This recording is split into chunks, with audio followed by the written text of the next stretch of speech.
Good morning students. कल मैंने आपसे सिलेबस के बारे में चर्चा की थी। आज अपन सिलेबस को इस ढंग से पढ़ेंगे कि सरल से कठिन की ओर, यानी कि जो प्रश्नावली सरल है उसको पहले पढ़ेंगे और उससे कठिनाई स्तर पर जाएंगे, ताकि क्या आपको समझने में परेशानी नहीं हो। तो सबसे पहले अपन मैट्रिक्स पढ़ रहे हैं। मैट्रिक्स आपकी 3 अंक की है। 3 अंक का क्वेश्चन आता है बोर्ड के अंदर। सर्वप्रथम जे सिल्वेस्टर ने मैट्रिक्स शब्द का प्रयोग किया तथा गणितज्ञ आर्थर केली ने समीकरणों को हल करते समय मैट्रिक्स विषय की खोज की। रैखिक समीकरण निकाय के हल में मैट्रिक्स का सबसे महत्वपूर्ण उपयोग होता है। नेटवर्क एवं गुप्त वार्ताओं को एक स्थान से दूसरे स्थान तक प्रेषित करने में भी इसका विशेष महत्व है। मैट्रिक्स जो होती है संख्याओं या फलनों का एक आयताकार क्रम होता है। इसको हम अंग्रेजी के बड़े अक्षर से लिख सकते हैं। इसको इस प्रकार से लिखा जा सकता है, बड़े कोष्ठक के रूप में या फिर छोटे कोष्ठक के रूप में या फिर इस टाइप में।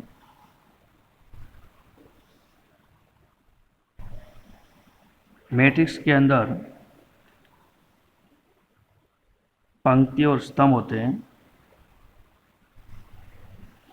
जैसे इस प्रकार से मैं कुछ संख्याएं लिख रहा हूँ इसके अंदर 4, 3, 2, 1, 2, 5।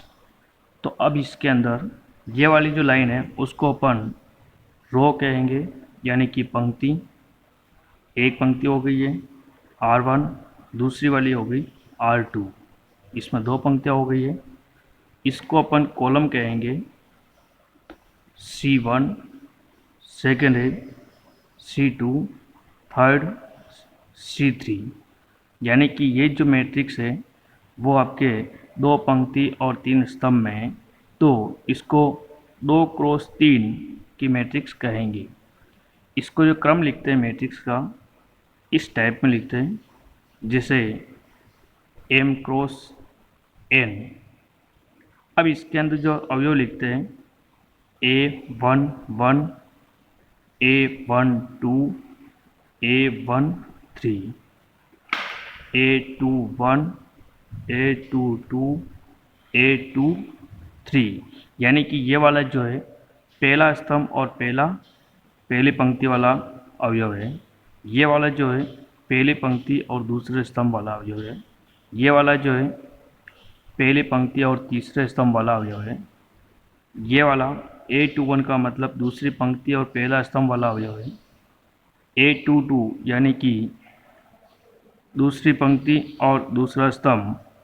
A23 यानी कि दूसरी पंक्ति और तीसरा स्तंभ वाला अवयव है।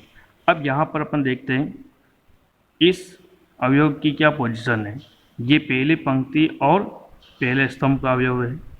3 जो है ये पहली पंक्ति और दूसरे स्तंभ का अवयव है। 2 पहली पंक्ति और तीसरे स्तंभ का अवयव है। ये 1 जो है दूसरी पंक्ति और पहले स्तंभ का अवयव। 2 दूसरी पंक्ति और दूसरे स्तंभ का अवयव है। 5 दूसरी पंक्ति और तीसरे स्तंभ का अवयव है। अब ये वाली जो मैट्रिक्स है कितने क्रम की हो गई है? 2 क्रॉस 3। इस प्रकार से इसको अपन लिखते हैं। ये 2 क्रॉस 3 की मैट्रिक्स है। यहाँ पर अपन M और N से लिखते हैं। M यानी पंक्तियों की संख्या और N का मतलब स्तंभों की संख्या। मैं इस प्रकार से एक एग्जाम्पल बताना चाह रहा हूँ आपको। जैसे इस प्रकार से मैट्रिक्स लिखी हुई है 1, 0, 3, 4, 5, 6, 7, 8 और 9। क्या आप बता सकते हैं ये कितने क्रम की मैट्रिक्स होगी? यहाँ पर देखिए पंक्तियाँ कितनी हैं? 1, 2, 3। ये 3 क्रॉस स्तंभ कितने? 1, 2, 3 स्तंभ है। यानी कि ये 3 क्रॉस 3 की मैट्रिक्स हो गई है। इस प्रकार से अपन मैट्रिक्स का क्रम अपन निकाल सकते हैं। प्रत्येक अवयव की पोजीशन भी बता सकते हैं कि कौन सा अंक कौन से पंक्ति और कौन से स्तंभ पर रखा हुआ है।